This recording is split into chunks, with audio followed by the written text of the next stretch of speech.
Little Polar Bear and the Big Balloon. Written and illustrated by Hans de Beer. Translated by Rosemary Lanning. When you hear this sound, it's time to turn the page. Lars, the little polar bear, lived at the North Pole. He didn't mind the cold. He was used to ice and snow and chilly winds. But today the sun was shining for a change, and Lars was basking in its warmth. If I could have one wish, thought Lars, watching the seagulls circling high above him, I would like to fly. Perhaps not as high as they do, but... A loud throbbing interrupted his daydream. It was a ship. That meant danger. Lars quickly slid off his ice floe. Lars clung to the floe as it rocked on the waves. The ship came so close that it nearly brushed against him. When the ship had gone past, Lars started to climb back onto his ice floe. Then a voice called, "Look out down there!" Something plummeted past him and disappeared underwater with a splash.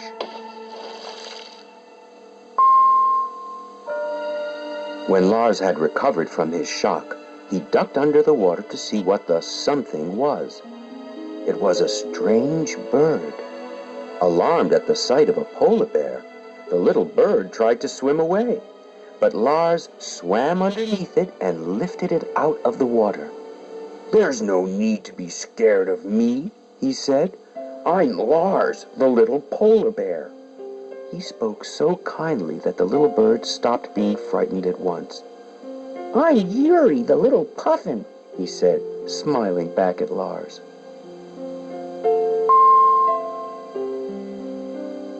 "A puffin? I've never seen anyone like you before," said the little polar bear. "Where do you come from?" "Far, far away from here," Yuri told him.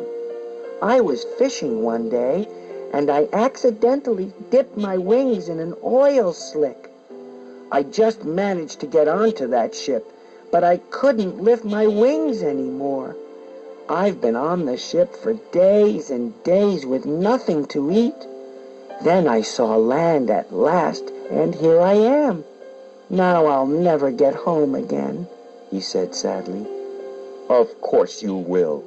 I've helped lots of animals find their way home," Lars said comfortingly. "Look, the ship is dropping anchor. That's good." "Why is it good?" asked Yuri. "Because you'll need the ship to show you the way home."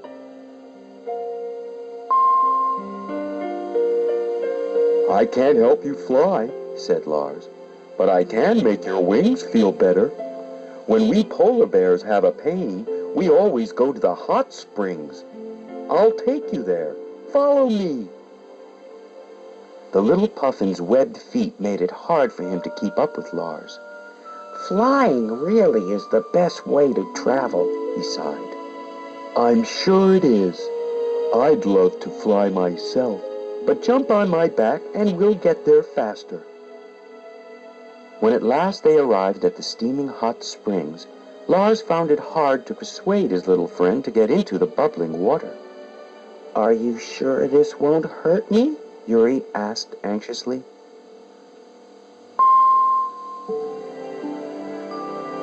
But once he was in the water, Yuri enjoyed the warmth.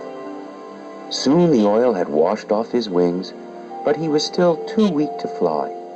Disappointed, Lars and Yuri walked back to the ship. They were almost back in the bay when they saw a huge ball ahead of them. Lars was shocked, but Yuri said calmly, "People fly in those things. I've seen them myself." "Fly?" said Lars, laughing. "In something as big as that? With no wings?" He couldn't believe it. Lars was curious. He wanted to examine the big round thing more closely. Yuri wasn't sure this was a good idea, "Come on, Lars," he said. "It's starting to snow." But Lars was already climbing into the basket. He found cables and levers, buttons and little lights.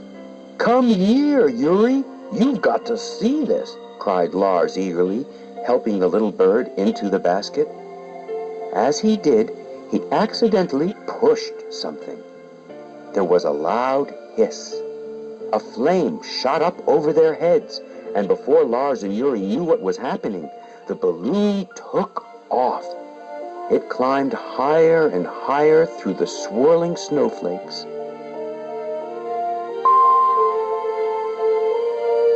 The basket was rocked and buffeted by the snowstorm. Lars and Yuri nervously huddled together as far away as possible from the roaring flame above them. When Yuri summoned up the courage to look over the edge of the basket, he saw they were already too high to jump out. "We're flying higher and higher, Lars," said Yuri. "Flying? Higher and higher?" Lars gulped. "Yes, we're in the clouds," said Yuri. "Clouds?" stammered Lars, and he gulped again.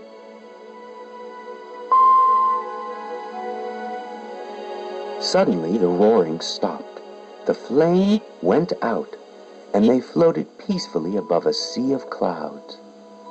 "Look, Lars," cried Yuri excitedly. "See how wonderful it is to fly." Lars peered over the edge. The clouds were no longer above, but below him now. Lars was amazed, but he was scared too, because they were so high up. "I think perhaps I can fly from this height," Yuri declared, and before Lars could stop him, the little puffin had launched himself into the air. "See you later," he cried as he disappeared into the clouds. Lars was left on his own.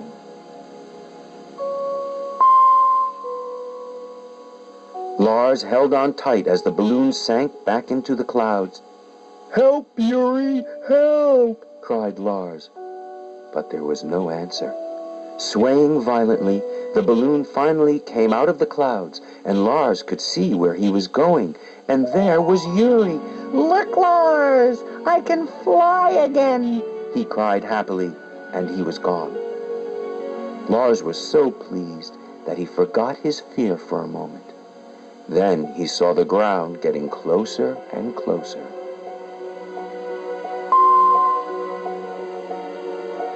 But the little polar bear was in luck. The basket slid gently over the snow-white ground. Before it came to a halt, Lars jumped out. Never had he felt so glad to be in deep, soft snow. Yuri flew up to him with a beak full of little fish.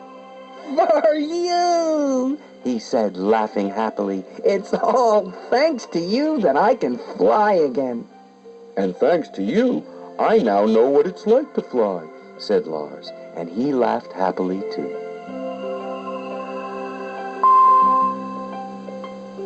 Lars climbed to the top of the highest snow hill so that he could watch Yuri sailing home. "Goodbye, Lars," cried Yuri. "Next summer I will come to visit you. I promise."